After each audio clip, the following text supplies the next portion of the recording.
we deal with dumb all the time on the show. We do. It's just part of the gig. You just got to understand at this point that there's just a whole lot of dumb going on.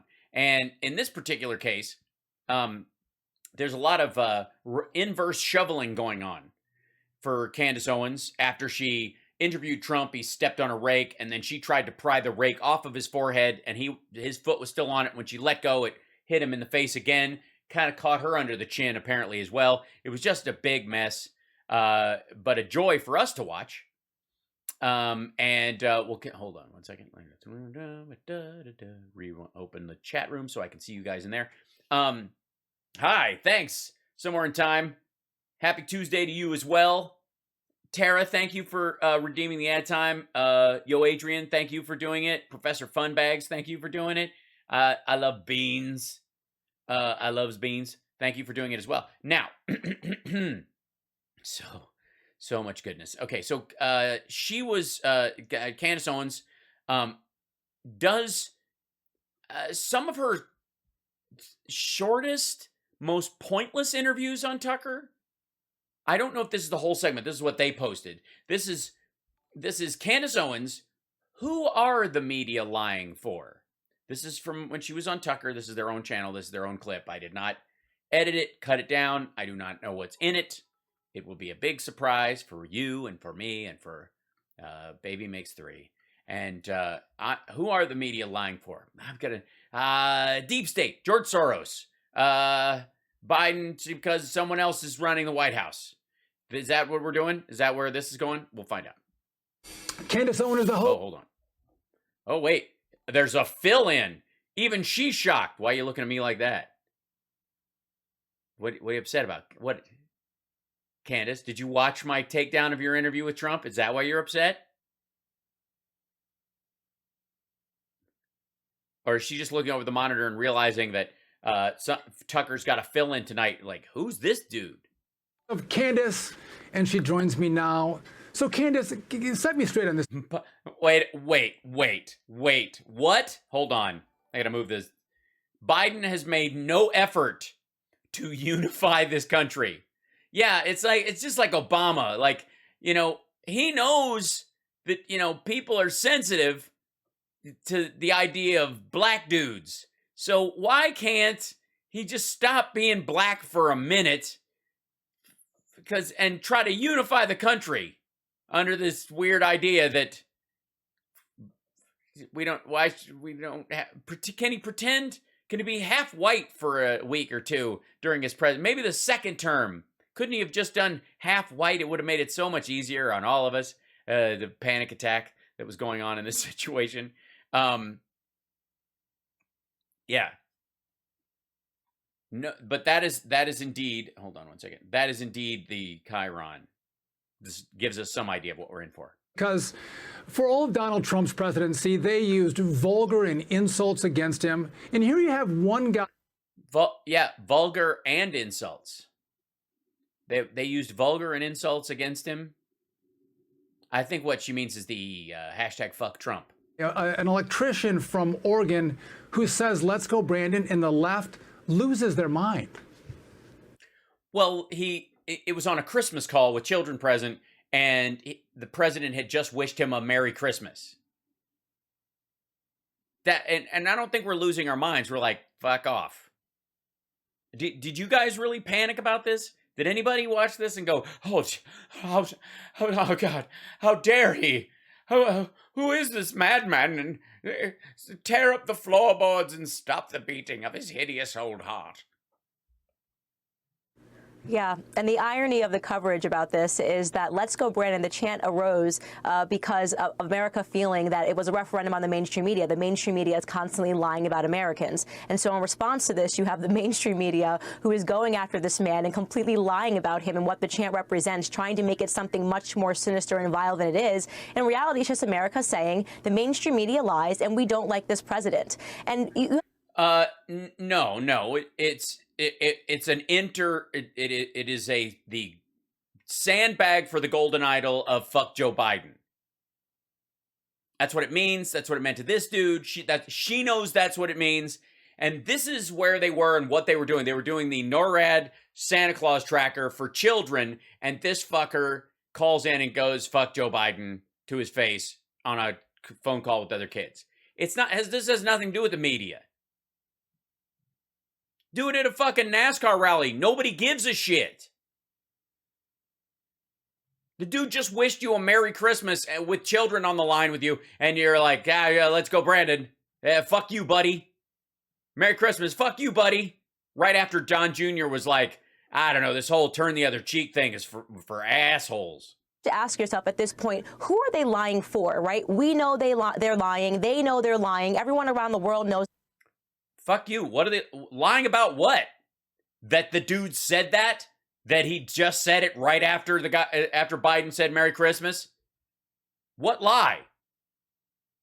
That it doesn't mean fuck Joe Biden? What's wrong with you? Just take the L. Lying. There's not a single person, I don't care left or right, who will look you in the face and pretend that Joe Biden is a well-liked president. They can't even put him in. Yeah, that's also immaterial to the entire thing. Trump wasn't a well-liked president either, but you would be demanding respect of him. If anybody said hashtag fuck Trump while they were on a phone call with him, or yelled Jeffrey Epstein didn't kill himself on a Christmas call, or when they were doing the Easter egg roll, or throwing fucking baseballs in the front lawn, I haven't seen an arm like that since I was at Jeffrey Epstein's. Right? That you wouldn't have a problem with that?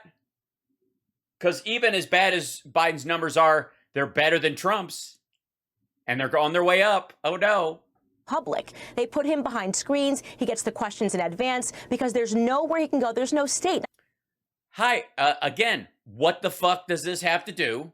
You can believe this, but what the fuck does this have to do with your side of the aisle, your person, on a Christmas call being a piece of shit? Defend it or don't. Maybe she New York does. City. I mean, you can't even go into the city of New York without people screaming this chant all around the USA. So who are they lying for? And again, what do you mean lying for? They're maggots. They're right-wing Trump supporters. So fucking what? And individuals like that, yelling those things or saying those things, are not indicative of the public at large. But I do like the idea that, according to Candace Owens, the fuck Joe Biden chants is sort of a generic thing, at least throughout the Republican Party, and that's how they all feel and that's how they all act, because the war on Christmas is real.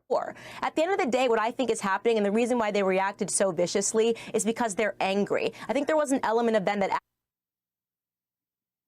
Viciously? Did we react viciously? Guys, was there a vicious reaction? Or were we just like, what an asshole? Yeah, at least he didn't say fuck the Christmas like Melania did. Was it vicious, or was just like, dude, it's gross. Grow the fuck up. Don't give me this war on Christmas shit anymore. If your side is gonna do that on a phone call, on the literally just for the fun of it, NORAD tracking Santa's sleigh phone call. You can't drop it for that. But somehow Candace Owens wants this to be our problem, our lack of moral character. Because people who were marching in the streets were saying fuck Trump because of stuff he did that they disagreed with. By the way, none of the stuff that Biden has done is stuff that technically any of these assholes disagree with it. They blame him for inflation, which is moronic. But on top of that, nobody wanted to get out of Afghanistan more than Trump, and now we're out. Actually believe that after Trump was gone, they would regain control of the narrative. They could pretend that people felt a certain way and that the world would just believe them. And they're realizing now that it's not the case. No matter what they say about Joe Biden, America is rejecting this presidency, and America is altogether rejecting that left-stream media. Well, left stream? No, they're not altogether rejecting this presidency. Again, we're talking about a maggot asshole on a phone call, interjecting a phrase that means fuck Joe Biden, after the man had just wished him a Merry Christmas with other people. This isn't about a generalized disdain for politics or sour grapes over a lost election.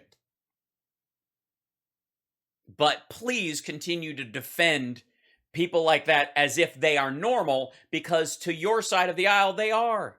Which continually and routinely lies about the American people.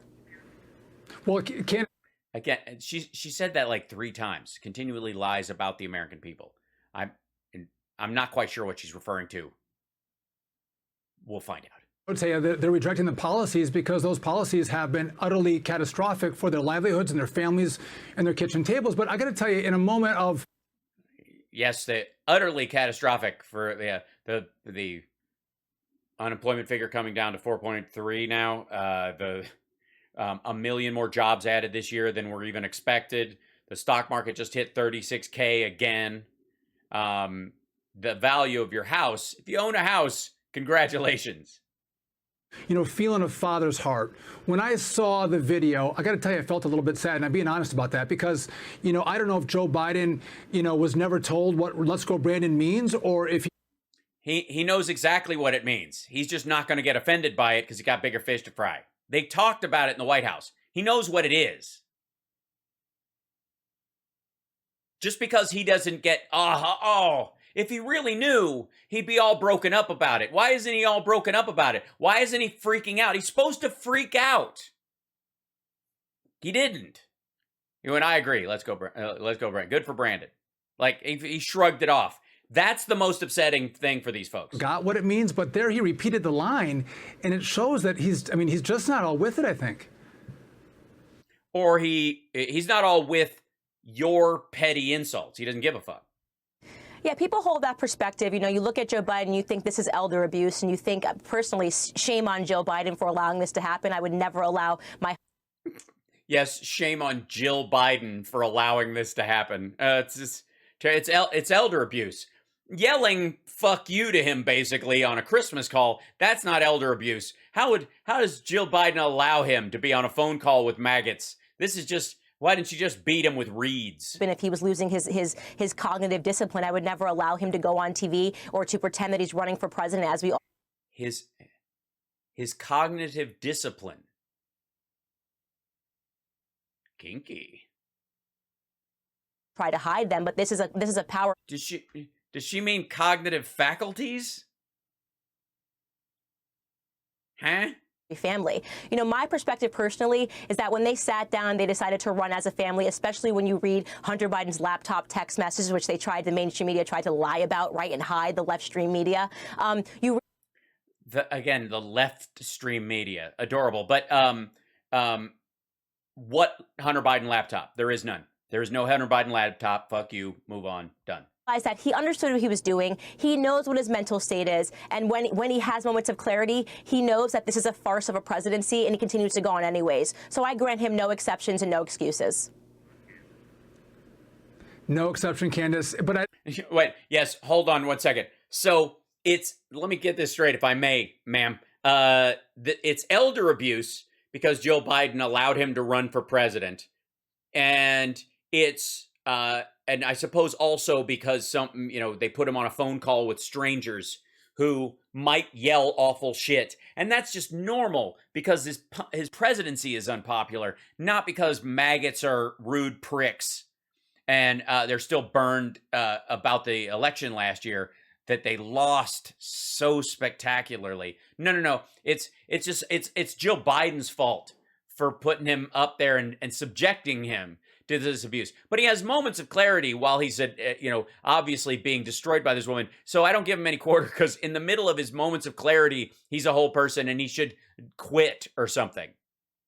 Is that the idea? Also, by the way, fucking gibberish. I would like to remind everyone that nothing was just said. What was the idea? What in that whole quote, whatever the fuck she was saying, was actually anything linguistically. What it had any value, that it communicated any idea, any cogent concepts, any distinct ethical point, any morals at all. I'm just glad that, you know, Tucker's not here and she's still talking the same stupid shit. The one thing that I look at it, you know, through all this is the media has no excuse. That they come in and they defend him and defend his policies when the American people suffers. The fuck are you talking about? They beat the shit out of him on Afghanistan. They blamed him for inflation, even though their Market Watch and all the other, and CNBC, all their financial people were going, this has fucking nothing to do with any individual country. It's happening to the whole fucking world. But they ignore that and like, well, inflation, you know, it's a kitchen table issue. How do families deal with the Biden administration's part in, like, when they have no fucking part in it yet? That's outrageous. But Candace, thank you for joining me tonight. Thank you for having me. Hey, Sean. Fuck, did they cut her loose early. Did somebody just jump in there and like, yep, same shit. Do you know what she said? I don't know what she said. Get out. John, just dump her. We don't know what the fuck she's talking about. No one does. Yeah. No. She's pretty to look at, but we'll have her on again. Can we just put up a still picture and have someone else talk? Fucking hell. That's amazing.